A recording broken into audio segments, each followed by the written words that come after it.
మొదటి టన్నెల్కు సంబంధించి 500 మీటర్లు, రెండవ టన్నెల్కు సంబంధించి 7 కిలోమీటర్లు లైనింగ్ పూర్తి కాకుండానే నిర్దేశమైనటువంటి పరిమాణంలో నీరు వదలడం సాధ్యం కాదు అన్నటువంటి విషయం కూడా అర్థం కానిటువంటి పరిస్థితిలో నువ్వు ఉన్నావా అని చెప్పి జగన్మోహన్ రెడ్డిని ప్రశ్నిస్తూ ఉన్నా. రెండవ టన్నెల్లో త్రవ్వినటువంటి మట్టి అంటే దగ్గర 2 లక్షల క్యూబిక్ మీటర్ల మట్టి ఏదైతే ఉందో దాన్ని తీసుకొచ్చి మొదటి టన్నెల్ చివరి భాగాన మరి దాన్ని అక్కడ పెట్టడం వల్ల ఈ రోజు ఆ 2 లక్షల క్యూబిక్ మీటర్లు ఆ యొక్క మొదటి టన్నెల్ లో ఉన్నటువంటి దాన్ని అంతటిని కూడా తొలగించకుండానే నీరు విడుదల సాధ్యం కాదనే విషయం, ఆ పరిజ్ఞానం కూడా ఒక మాజీ ముఖ్యమంత్రిగా నీకు లేదా అని చెప్పి ఈ రోజు జగన్మోహన్ రెడ్డిని ప్రశ్నిస్తూ ఉన్నా. ఈ యొక్క వెలిగొండకు సంబంధించినటువంటి రెండవ టన్నెల్లో 12వ కిలోమీటర్ దగ్గర ఏదైతే మరి యొక్క యుఎస్ఏ నుంచి తీసుకొచ్చినటువంటి టీబీఎం టన్నెల్ బోరింగ్ మిషన్ ఏదైతే ఉందో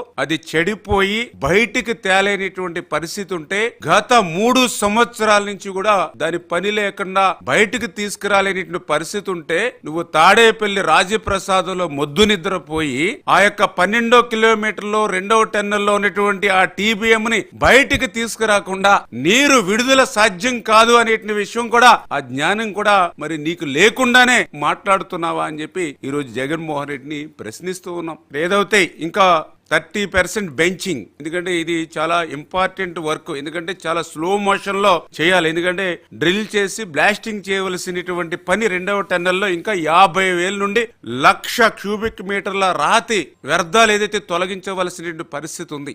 ఇది చాలా డ్రిల్ చేసుకుంటూ బ్లాస్టింగ్ చేసుకుంటూ చాలా స్లోగానే జరిగేటువంటి పని. దగ్గర స్టార్ట్ చేస్తే ఎఫెక్టివ్ గా పనిచేస్తే 6 నెలలు లేదా సంవత్సరం పట్టేటువంటి పరిస్థితి. అటువంటి పనిని 5 సంవత్సరాల్లో మొద్దు నిద్రపోయి పని చేయకుండా ఈ రోజు నీరు విడుదల చేయడం సాధ్యం కాదనే విషయం మరి ఆ మాత్రం పరిజ్ఞానం కూడా లేకుండా మీరు మాట్లాడుతున్నారని చెప్పి ఇవాళ జగన్మోహన్ రెడ్డిని ప్రశ్నిస్తున్నటువంటి పరిస్థితి.